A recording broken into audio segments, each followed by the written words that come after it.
4 wickets తీసి మ్యాచ్ని గెలిపించిన జాస్ హేజల్వుడ్. హాయ్ ఫ్రెండ్స్, ఈ మ్యాచ్లో ఏమైంది మీకు తెలుసా? టాస్ గెలిచిన ఆర్సీబీ బౌలింగ్ ఎంచుకుంది. డీసీ బ్యాటింగ్లో Abhishek Porel 30, Kyle Jamieson 12, David Miller 19 score చేశారు. అలాగే మిగతా బ్యాటర్స్ కాంట్రిబ్యూషన్తో 75 స్కోర్ చేశారు. ఆర్సీబీ బౌలింగ్లో Bhuvneshwar Kumar 3 wickets, Josh Hazlewood 4 wickets తీశారు.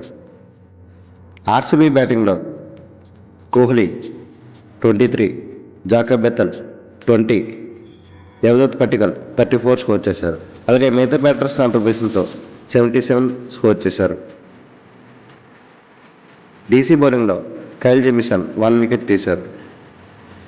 ఫైనల్గా ఆర్సీబీ 9 వికెట్స్ తేడాతో గెలిచింది. Player of the match Jos హేజల్వుడ్కి ఇచ్చారు. ఈ వీడియో మీకు నచ్చినట్లయితే లైక్, షేర్, కామెంట్ చేయండి. అలాగే మా ఛానల్ని సబ్స్క్రైబ్ చేసుకోండి. పక్కనే ఉన్న బెల్ బటన్ని యాక్టివేట్ చేయడం మర్చిపోకండి. Thank you for watching.